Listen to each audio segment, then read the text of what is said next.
I believe we've sold our soul. Jesus Christ. The airport is mad.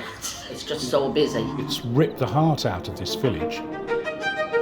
I'm on the outskirts of London, where residents have spent 22 years wondering when their homes will be taken from them.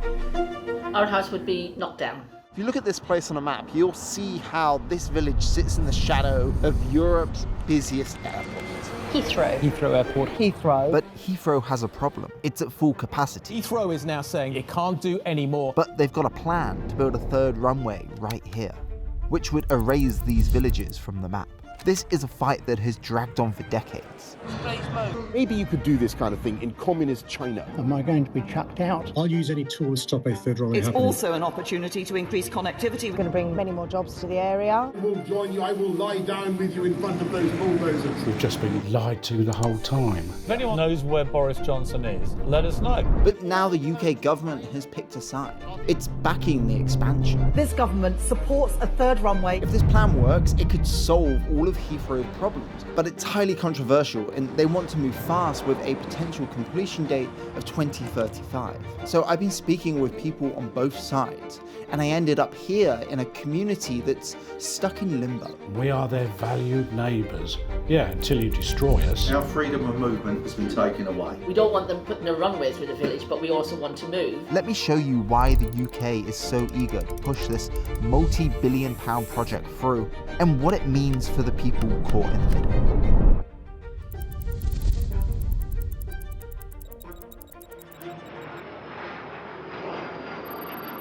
So I'm in Harmondsworth, and we're about half a mile away from the border of Heathrow.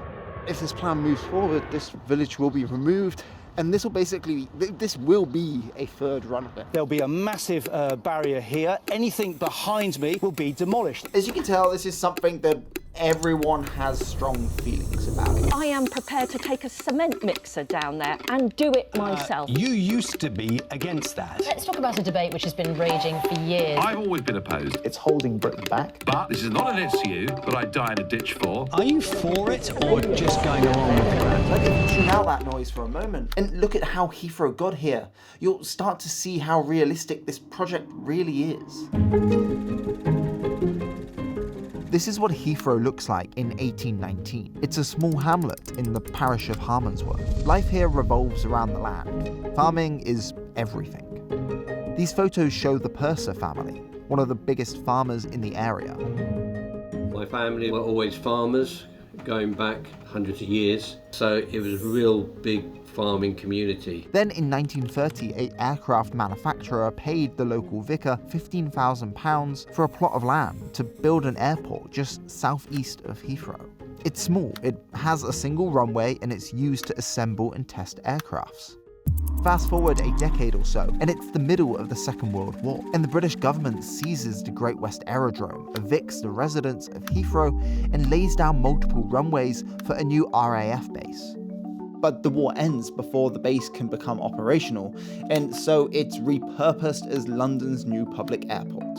It opens on the 25th of March 1946. Britain's £20 million airfield is opened by Lord Windsor. The civil flying gets going again. And in this first year, just over 60,000 people use it. But with the onset of the airport and what happened after the war, land was disappearing fast. In the decade following 1955, London Airport undergoes a rapid expansion to meet a surging demand for air travel. In 1961, a new terminal is built to handle long-haul flights. And in 1966, it's officially renamed Heathrow to distinguish it from London's other airports. One of the busiest crossroads of the air in the world.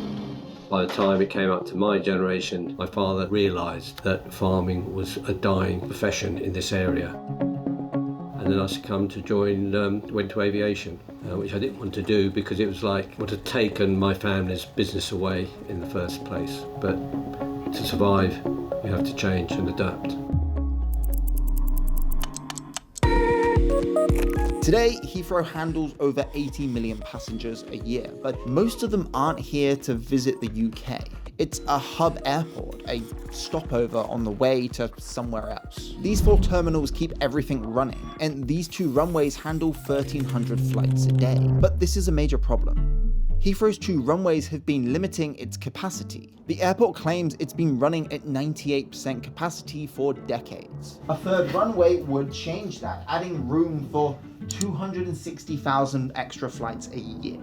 Okay, but Heathrow's biggest problem is something that it can't change, which is its location. If you were to build it today, I can't stress enough that you would never put it here. Let's take a look at a few other major airports across Europe. Notice how they're all outside of their respective cities. In a real stripped back basic way, this is to account for headwinds, which is what planes need to slow down safely when landing. In the UK, the wind usually comes from the southwest. That means that most flights into Heathrow have to approach from the east, flying right over central London. The other London airports avoid that by being located north and south of the city. And if we take a closer look, these runways are all situated next to largely green open spaces. Heathrow, on the other hand, is engulfed on all sides by residential areas.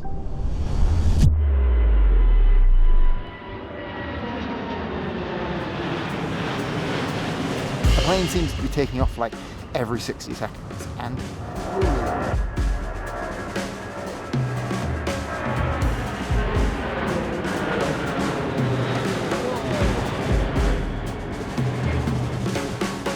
this constant noise exposure has been reported to reduce sleep, obviously, increase stress levels, and increase the risk of heart problems. But despite all these issues, the government are willing to back Heathrow's expansion.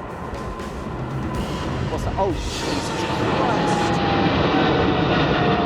Christ. Imagine this, but even closer. So I'm heading to meet up with people whose life and village would just drastically be altered by this 3rd runway. Because someone somewhere drew a line on a map, and that decided whose homes would go and whose would stay. And I want to just take a minute to tell you about a different kind of map that exists. It's not a physical one, but a digital one, built from your personal data, where you live, your date of birth, your shopping habits, and employment history. The reporting I do involves a lot of time spent online, digging through old documents and tracking down people for stories, and it's made me very aware of how much information is out there about all of us. A good example would be if your inbox is full of spam. That's probably likely because your information has been sold to marketing companies. And I read this NPR article that looks into how health insurance companies could raise your rates based on your online activity because they've teamed up with data brokers. That's why I use Incogni. It's a tool that removes your personal data from websites and data brokers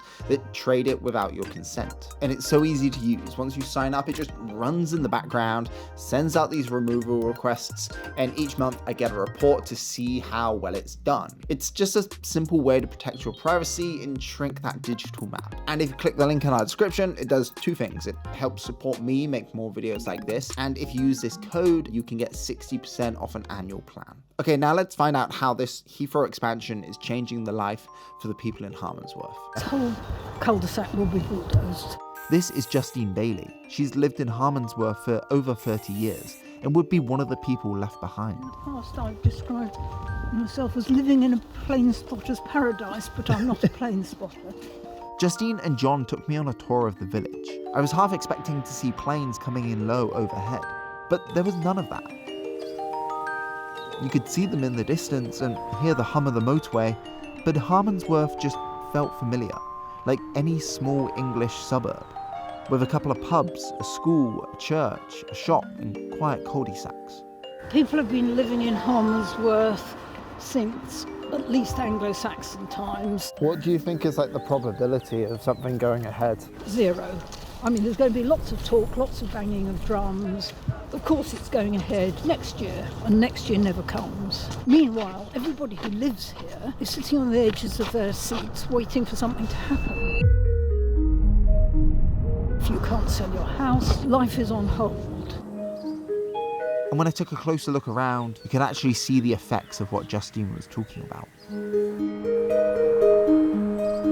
Is this abandoned? This was a farm complex. This was a house that John's uncle lived in. This was his family home. Next door, these buildings were part of the farm. And this is the largest timber-framed barn in the country. It's about 600 years old. But apart from the barn, everything has been vandalized and left to fall into disrepair.